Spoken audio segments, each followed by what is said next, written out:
del 15 al 17 y capítulo 3 del 1 al 7. La primera cita está denominada como el hombre y la mujer en el Edén.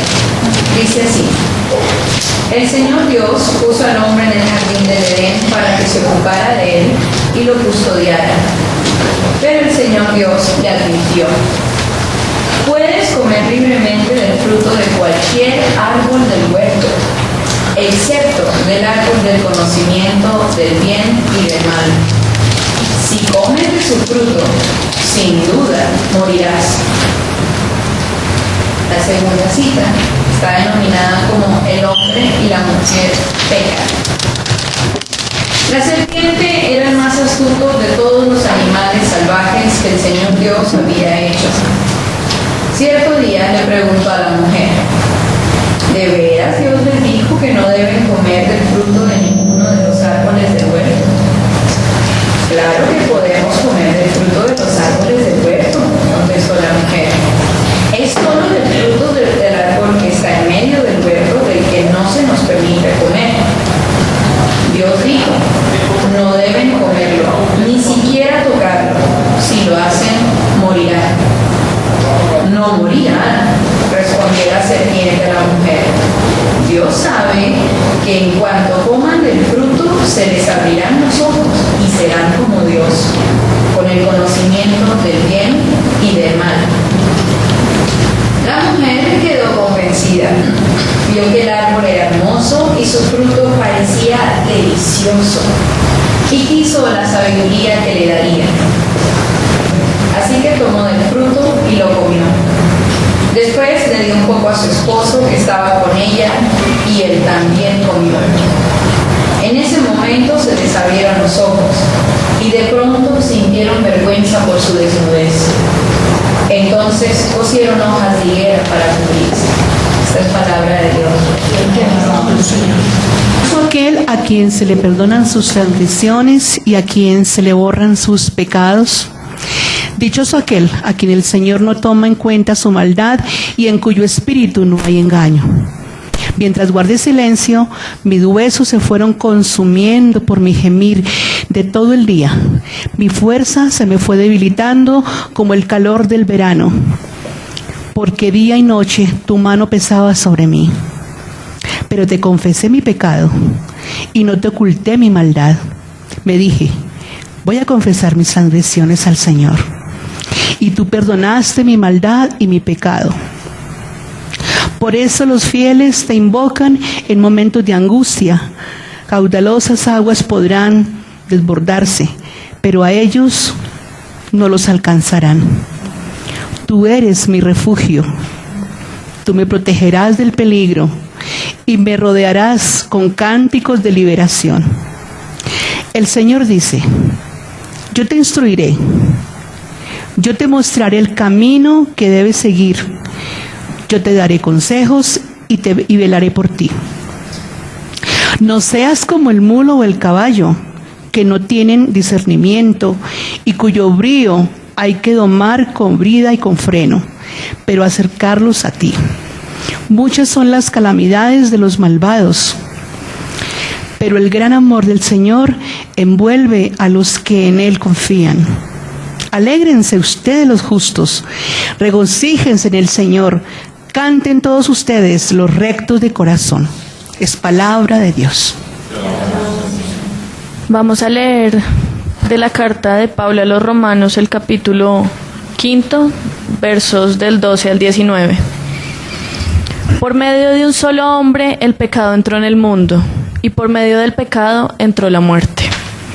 Fue así como la muerte pasó a toda la humanidad, porque todos pecaron.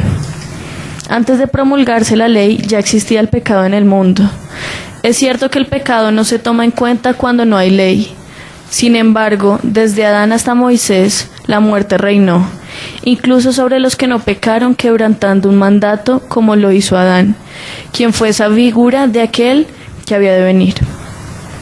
Pero la transgresión de Adán no puede compararse con la gracia de Dios, pues si por la transgresión de un solo hombre murieron todos, ¿cuánto más el don que vino por la gracia de un solo hombre, Jesucristo, abundó para todos? Tampoco se puede comparar la dádiva de Dios con la consecuencia del pecado de Adán. El juicio que lleva a la condenación fue resultado de un solo pecado, pero la dádiva que lleva a la justificación tiene que ver con la multitud de transgresiones. Pues si por la transgresión de un solo hombre reinó la muerte, con mayor razón los que reciben en abundancia la gracia y el don de la justicia reinarán en vida por medio de un solo hombre, Jesucristo. Por tanto, así como una sola transgresión causó la condenación de todos, también un solo acto de justicia produjo la justificación, la dádiva a todos. Porque así como por la desobediencia de uno, solo muchos fueron constituidos pecadores, también por la obediencia de uno solo, muchos serán constituidos justos. Es palabra de Dios. Buenas tardes. Es una fecha que junta dos eventos importantes para los colombianos. Por un lado, se oye hablar del Día de la Mujer y hay muchos mensajes hablando sobre la mujer. Y por otra parte, estamos en vísperas de una jornada electoral en la cual hay muchas expectativas. El hecho de estar en vísperas de una jornada electoral nos hace pensar en decisiones. ¿Por quién voy a votar? Ese es el título que quiero poner de esta exposición. Se trata de tomar partido, de adoptar una decisión que nos lleve a trascender nuestro destino. Se supone que el pueblo tiene la facultad de, con su voto, decidir quiénes le van a dirigir, quiénes van a tomar las riendas del destino y por lo tanto decidir cuál va a ser ese destino de la nación, de la comunidad. Los textos de hoy están caracterizados por personajes que tomaron decisiones trascendentales. El Génesis nos muestra al hombre y a la mujer. Es un texto incluyente a propósito del Día de la Mujer. En el jardín del Edén, en plena armonía, recibiendo una instrucción de Dios. Les dice claramente, dispongan de todo ese Edén, de todo ese jardín, de toda esa provisión de paraíso en el que están colocados para su bien. Pero tengan cuidado, hay un árbol del cual no les conviene comer. Ese árbol se llama el árbol del conocimiento del bien y del mal. Un nombre curioso para un árbol, un nombre significativo. Hay otros árboles importantes en el Edén, no es el único que tiene nombre curioso. Hay otro que se llama el árbol de la vida. Y resulta que Adán y Eva tenían esa instrucción muy clara. Ellos podían disponer a rienda suelta, pero había una cosa que ellos no debían hacer, y era comer de ese árbol, que debe significar conocimiento del bien y del mal, debe significar aquello que en el momento en el que el hombre, el ser humano decide, yo decido autónomamente lo que es bueno y malo para mí. No es lo que Dios diga, es lo que yo piense. En el momento en que el ser humano empieza a decir, yo estoy demasiado grande para que todavía Dios me esté diciendo lo que yo tengo que hacer, es cuando come del árbol del conocimiento del bien y del mal. Aquí está representado por una fábula. Fábula, ¿por qué digo fábula? Porque las fábulas, el género literario llamado fábula, es en el que los animales hablan y tiene una enseñanza. Y está claramente aquí tipificado el concepto de fábula, no porque se trate de ficción necesariamente, sino porque tiene el contenido de llamarse así fábula. Lamentablemente la serpiente tiene género femenino y eso no nos hace mucho favor el Día de la Mujer. Y encima de eso hay muchos que interpretan este texto como que fue por culpa de la caprichosa de Eva, que le hizo caso a la comadre serpiente, que el pobre Adán sucumbió al engaño de este par de arpías y los llevaron a la catástrofe. Pues en realidad es injusto, no creo que el texto pretenda condenar a la mujer como originaria de ese pecado, más bien está condenando al género humano que accedió a un engaño. Y aquí le pone a un personaje a actuar como catalizador de esa codicia humana, poniéndole lo que debía ser el pensamiento de ellos. Oye, nosotros somos inteligentes, somos semejantes a Dios, tenemos capacidad de cultivar la tierra, de ponerle nombres a los animales, una cantidad de capacidades extraordinarias tenía el ser humano, y por lo tanto se sentía muy grandecito, y por lo tanto decide, no, ya nosotros decidamos por nosotros mismos, no es ya Dios. Ese es el que llamamos pecado original. De ahí deriva el mal de la humanidad. En el momento en que tú decides tomar las riendas del vehículo sin saber manejar, después no te sorprendas de las consecuencias. ¿Tenía la culpa el pobre transeúnte que estaba delante mío por haber manejado ese vehículo sin yo saber manejar? Pero igual sufrió la consecuencia de mi imprudencia.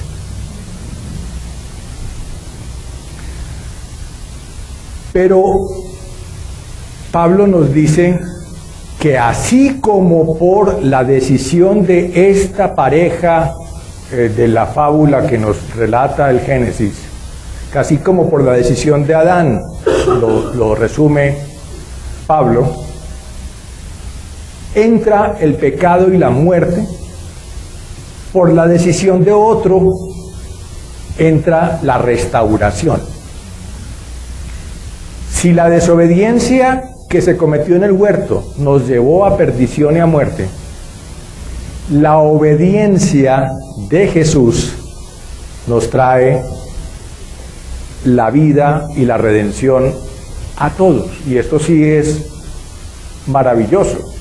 Generalmente uno puede entender que el daño causado por uno puede tener consecuencias irreversibles en otros, pero lo que sí es muy difícil de captar es que uno solo pueda remediar todo el daño y todas sus consecuencias, que sea capaz de recoger la leche derramada. Es un misterio insondable. ¿Cómo fue ese episodio en el texto del Evangelio de hoy, que está en Mateo, capítulo 4, versos del 1 al 11? Esto ocurre justo después de que Jesús fue bautizado en el Jordán por Juan el Bautista. Es un momento culminante del tiempo de la Epifanía, así como la vez pasada Jorge nos compartía sobre el momento de la transfiguración, el destape de Jesús delante de sus más allegados, de sus tres más allegados. Pero este destape en el bautismo de Jesús en el Jordán ocurre delante de todos los discípulos de Juan, valga decir, la gente espiritual de la época. Los discípulos de Juan eran los seguidores de aquel que había enviado Dios a preparar el camino para el Mesías, es decir, los que se convertirían luego en los seguidores de Jesús, porque esa fue la labor de Juan, preparar a la gente para que recibiera a Jesús. Entonces, esta fue un destape en público, en pleno, pero además está caracterizado por un evento particular, y es que Jesús recibe la unción del Espíritu Santo en ese momento y delante de Juan, con una confirmación, con una voz desde el cielo, con una figura visible que desciende en forma de paloma y le llena entonces del Espíritu, y allí no solamente Juan se da cuenta, este definitivamente sí es, sino que Jesús mismo también se da cuenta. Y aquí estoy diciendo algo que para algunos puede sonar una herejía. Es que Jesús no nació sabiéndoselas todas. Jesús, una de las características importantes que se resalta, que tenemos que reconocer, es que Jesús es plenamente un ser humano y como tal está sujeto a que las cosas no se las sabe porque le llegaron del cielo. Las cosas las tiene que aprender. Él tuvo, como cualquier muchacho judío, que asistir a la escuela para que le enseñaran la Torá, y le tocó leérselas y no entenderla y preguntarle a los maestros y rajarse en las evaluaciones, como a nosotros. Jesús tuvo que moler Torá, tuvo que leerse la escritura y tratar de entenderla. Y eso fue importante. Él tuvo que aprender a obedecer a sus padres, él tuvo que trabajar como cualquiera de nosotros. Él fue un ser humano, plenamente humano, en su limitación. Se despojó de su naturaleza divina para limitarse, igual que cualquiera de nosotros. Y tenía que ir recibiendo la revelación del Padre progresivamente. Y hay cosas en las que él recibe confirmación del Padre y de ahí sigue, y por eso es que él tiene que estar en oración permanentemente. Si Jesús se supiera todo y tuviera el poder pleno, el uso del poder pleno y el conocimiento pleno, pues no tenía necesidad de estudiar, ni de clamar al Padre, ni de todas las cosas que tuvo que hacer él para vivir su ministerio. Entonces Jesús allí, en ese momento de confirmación, se confronta. Definitivamente el Padre me está confirmando acá. Sí me tiene a mí para esta misión. Lo que me ha revelado hasta ahora se va confirmando. Y Jesús entonces es movido por esa llenura del Espíritu Santo, dice aquí el texto. Entonces Jesús, como dice Mateo aquí en el texto que toca hoy, fue llevado por el Espíritu al desierto para ser tentado por el diablo. Ese es el texto, lo hemos leído N mil veces y a mí no me deja de sorprender. Que lo primero que ocurre cuando el Padre le confirma, sí, tú eres mi hijo, a ti te tengo para la misión, primera tarea. A él no le espera ahora un momento de éxtasis especial, ni un momento de, proclamación de la campaña, ahorita que estamos hablando de elecciones, entonces a proclamar su reino, eso viene después. Pero aquí lo primero que tiene que ocurrir ante esa confirmación es que tiene que ser puesta a prueba. Y no puesta a prueba por el Padre, no es que el Padre le va a hacer examen. Dice aquí, ¿quién es el que se va a encargar de hacerle la prueba?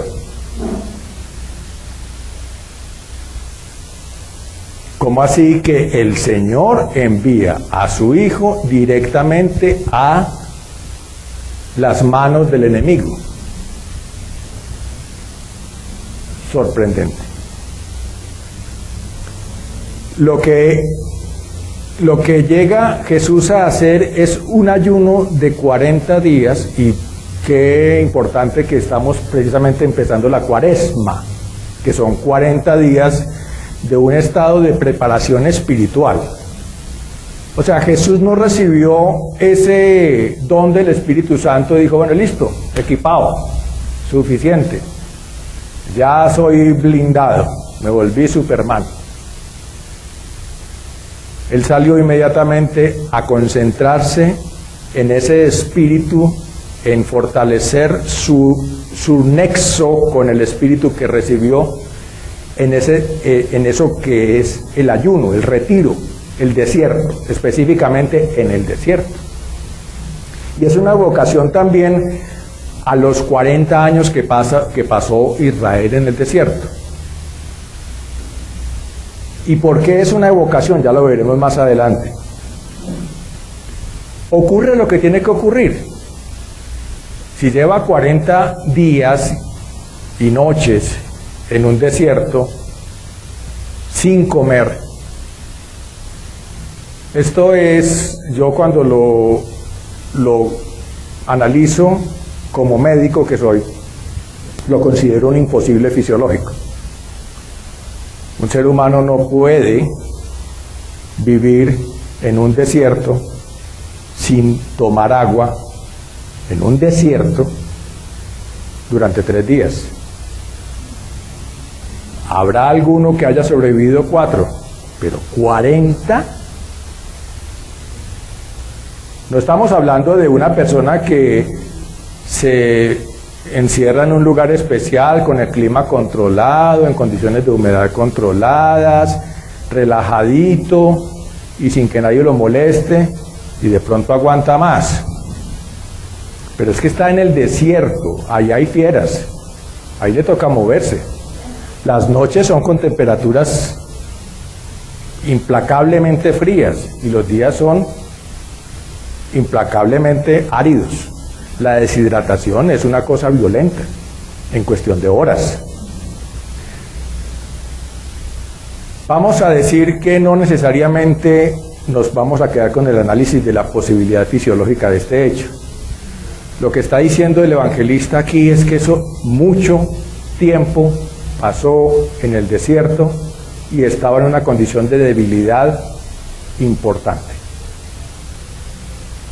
Y aquí lo dice una de las consecuencias obvias: sintió hambre. Y ante ese sentir hambre aparece, hasta ahí, mire, ya, no es durante los 40 días que vamos a hacer primera semana, tentación número 1, el programita, ¿no? No, lo coge el demonio cuando más debilitado está, cuando en menor oportunidad tiene de responder. Lo coge en el momento de la máxima debilidad y lo coge por el hambre que tenía. Le dicen, no, es que eres el Hijo de Dios.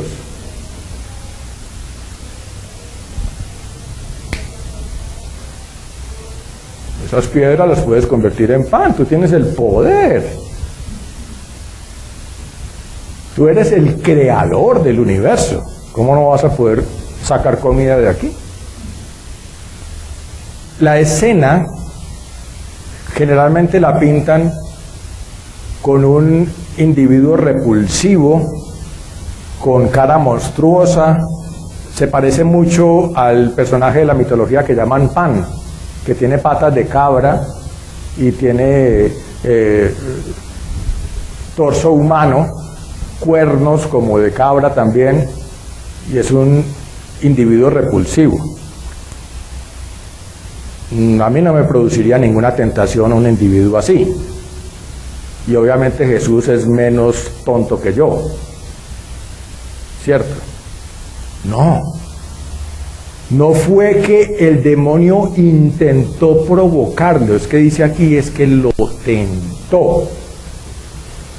Es decir, esa probablemente, esa ya es una interpretación personal, esa fue la la tentación que Jesús experimentó y que se pone en autoría del demonio, que es el que propicia, el que cataliza esos deseos de nuestra carne. Y se siente como mi propia voz diciéndome, caramba, ¿pero qué? ¿Me voy a morir de hambre? Pero ¿cómo así que el Padre me acaba de confirmar que yo soy su hijo amado? Me puso palomita, todas esas manifestaciones, y yo estoy aquí muriéndome de hambre. No puedo yo usar mi condición de ser el Hijo de Dios para alimentarme.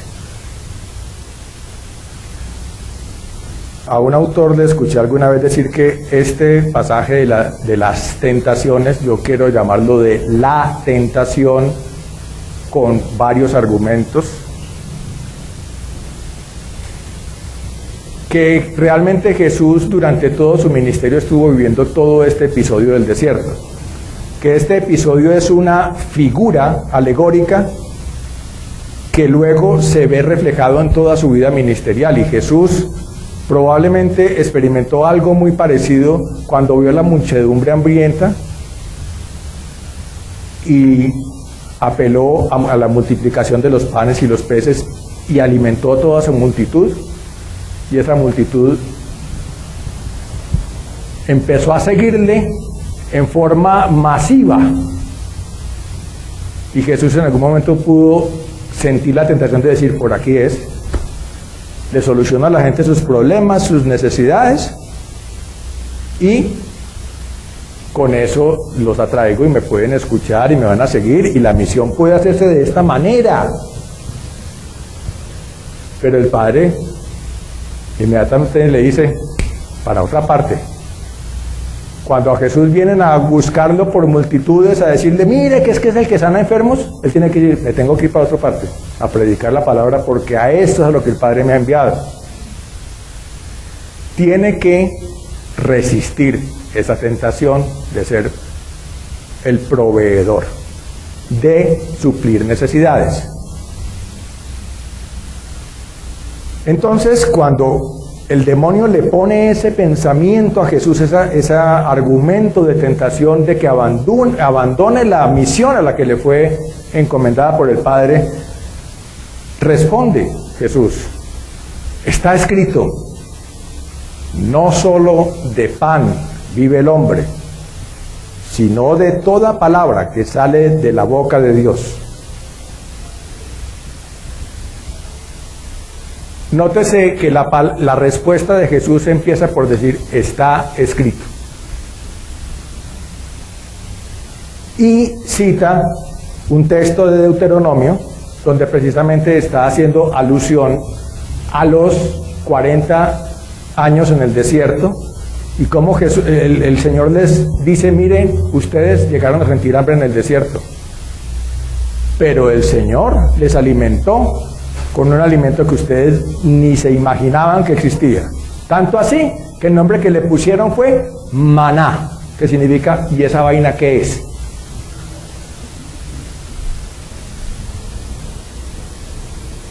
Y Jesús aquí puede recordar, el Padre puede que me vea a mí en necesidad, pero jamás me va a dejar morir de hambre. Yo puedo confiar en que yo no necesito hacer milagros, yo no necesito ser dueño de las provisiones, yo no necesito una seguridad, un respaldo económico, financiero para cumplir mi misión. El Padre provee aunque yo no tenga idea de dónde. Saca otro argumento del demonio para seguir tentando a Jesús. Le llevó a la ciudad santa y lo paró en el alero del templo y le dijo, bótate desde aquí, van a venir unos ángeles, lo van a atajar, porque escrito está. El demonio dijo, bueno, es con escritura que nos vamos a entender, yo también me la sé, porque es que el demonio se la sabe todita, es que, claro, si él estaba presente cuando la estaban escribiendo. Y le dice, bueno, y usted, si eres hijo de Dios, tírate abajo, porque está escrito, citando un salmo, a sus ángeles se encomendará, en sus manos te llevarán, para que no tropiece tu pie en piedra alguna.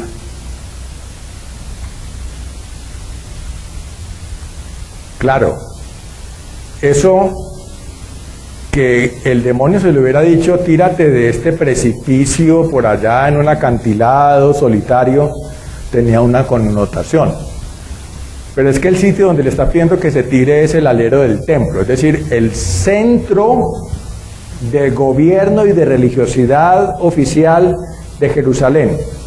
Llega a ser Jesús esto delante de todos los sumos sacerdotes del Sanedrín, de los gobernantes, de Pilato, de todos los personajes. ¡Wow! No, pues este definitivamente es, mire que se tira y no le pasa nada, este es Superman, este es el que hay que seguir. La popularidad, la fama que hubiera ganado Jesús hubiera sido, listo, superstar, este es el que hay que seguir. En muchos momentos los milagros prodigiosos de Jesús se convirtieron en enemigos de su ministerio. Tanto que Jesús tenía que prohibirles a la gente que dijeran, sanaba a un leproso y no le vayas a decir a nadie. Pero el leproso no se aguantaba y decía, y finalmente le tocaba a Jesús irse para otra aldea porque ya la gente venía era por el milagrito. Jesús tiene que responder, no tentarás al Señor tu Dios. También dice, escrito está, vuelve a usar la escritura. Esa cita de no tentarás al Señor tu Dios se refiere también a Deuteronomio, donde el Señor está evocando el momento cuando recién entrado la peregrinación en el desierto del pueblo de Israel, ellos se dieron cuenta que no había agua y se amotinaron contra Moisés, le armaron tremendo paro y Moisés tiene que apelar a Dios, a decirle, mira, estoy en un grave apuro. Y es cuando el Señor le muestra la peña de Horeb que golpea con la vara de Aarón, y esa es la peña que surte de agua a los israelitas durante toda su peregrinación en el desierto. Es decir, esa peña caminaba con ellos.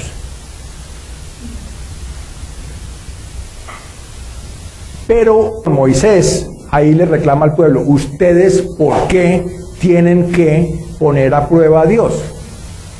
¿Por qué tienen que permanentemente estar pidiéndole a Dios demostraciones cuando Él ha sido fiel permanentemente en sostenerlos, en cuidarlos? ¿Por qué tienen que estar nuevamente pidiendo demostraciones? Y ese lugar por eso lo llamaron Masá, que significa poner a prueba, tentar, provocar. Y Jesús le dice, no Señor, a Dios no tenemos que estarle pidiendo permanentemente demostraciones de actos sobrenaturales, de milagros, para creerle, porque eso es todo lo contrario a confiar en Dios. Si nos fijamos, si yo para todo tengo que pedir sellos y autenticaciones es porque no confío. Si yo tengo que pedir para cada cosa que el Señor me dice, milagros y demostraciones y señales en el cielo, es porque no le creo.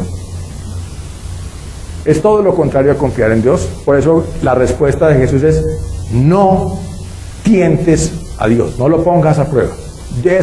A eso no juego yo.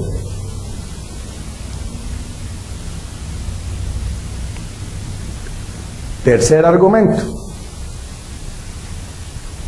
Lleva el diablo consigo a un monte muy alto y le muestra todos los reinos del mundo y su gloria y le dice, todo esto te daré si postrado me adoras. La tentación es muy grande. Lo que necesita el Señor es venir a implantar un reino y se lo están entregando en la mano. ¿Qué necesita? Los pueblos del mundo, las naciones del mundo a su disposición para escucharlo, para seguirlo, para que le hagan caso, y se lo están ofreciendo ahí en bandeja de plata.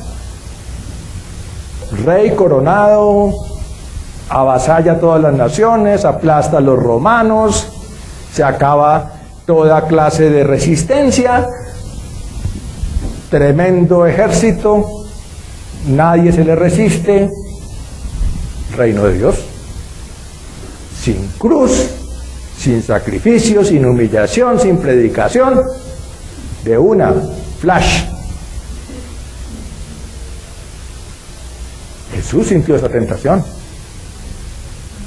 Cuando Pedro lo llama, porque él le dice, es necesario que el Hijo del Hombre sea humillado y sea asesinado, Pedro le dice, venga, venga, maestro, ¿cómo se le ocurre si lo vamos a ir a coronar en Jerusalén?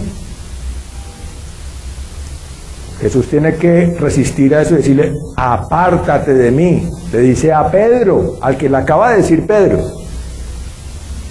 Se llama Simón y le puso Pedro porque dice, es la piedra de mi iglesia, esta fe que tú has declarado. Y frase seguida, apártate de mí, ya no es Pedro, Satanás. Porque le está ofreciendo esto. Vamos a coronarte emperador de Jerusalén, tú eres el segundo David, vamos a formar el ejército de liberación de Israel y vamos a aplastar a los romanos y vamos a implantar el reino de Dios ahora sí. Eso lo vivió Jesús, esa tentación la vivió Jesús. La respuesta de Jesús, apártate Satanás, exactamente la misma que le dijo a Pedro. Porque está escrito, al Señor tu Dios adorarás y solo a Él darás culto. También es una cita textual de Deuteronomio, pero si queremos es la transcripción resumida del primer mandamiento, de Éxodo 20. Entonces ahí el diablo le deja y se acercaron unos ángeles y le servían. Esa escena también está representada en el momento en que Jesús, estando en el huerto, le pide al Padre, si es posible, apártame de este cáliz. Pero no se haga mi voluntad sino la tuya. Y en ese momento, cuando Él se doblega de esa manera, ángeles vienen a consolarle. Es una escena vivida en el ministerio de Jesús que está siendo también representada en esta escena del desierto. Aquí está representado en un breve pasaje todo el peregrinar de Jesús por ese desierto que fue su ministerio, que fue tratar de obtener frutos donde la gente no le comprendía, donde fue humillado, donde fue malinterpretado, donde se fue calumniado, donde fue martirizado y asesinado, y también el tipo de tentaciones que él experimentó. Y Pablo nos dice en la carta a los Romanos, ese que fue capaz de obedecer con herramientas meramente humanas. Fíjense que aquí Jesús no utilizó para nada un conocimiento sobrenatural, no utilizó el poder de expulsar al demonio por medio de conjuros, no utilizó ningún milagro. Él estaba equipado exactamente con lo mismo que estamos equipados tú y yo, con la llenura del Espíritu Santo. Ahí dice, fue lleno del Espíritu Santo y fue así como fue al desierto a afrontar esta tentación. Con el conocimiento de las Escrituras, a la cual tú y yo tenemos acceso. Y con su entrega a la voluntad del Padre. Los tres argumentos que utilizó el demonio para tentarlo fueron pan, que significa satisfacer necesidades. Si tienes hambre, lo que tienes que hacer es doblegarte ante cualquier cosa que satisfaga tus necesidades. Vas a votar por el que te llena el estómago. Segunda tentación, segundo argumento de la tentación. Popularidad, prestigio. Saltar del alero del templo, que todos lo vean haciendo semejante proeza y superstar. Tercer argumento, poder. Para que lo recordemos fácilmente. Pan, prestigio, poder. Las tres P's. Los tres argumentos de la tentación. Nosotros nos desviamos del camino porque queremos satisfacer necesidades, porque queremos llenar nuestra autoestima o porque queremos tener poder. Esos son los argumentos de seducción para la tentación. Digo la tentación, no las tentaciones. La tentación es, Jesús tiene una misión y cualquier cosa que sea desviarse de esa misión es la tentación. Es la misión hasta aquí llegó. La respuesta de Jesús son las tres E. Espíritu, Escritura, entrega a la voluntad del Padre. Eso fue por lo que Jesús votó. Esa fue su elección. Por eso pudo ser exaltado por el Padre y ser, como dice Pablo, el autor de la restauración para ti y para mí, para todos nosotros.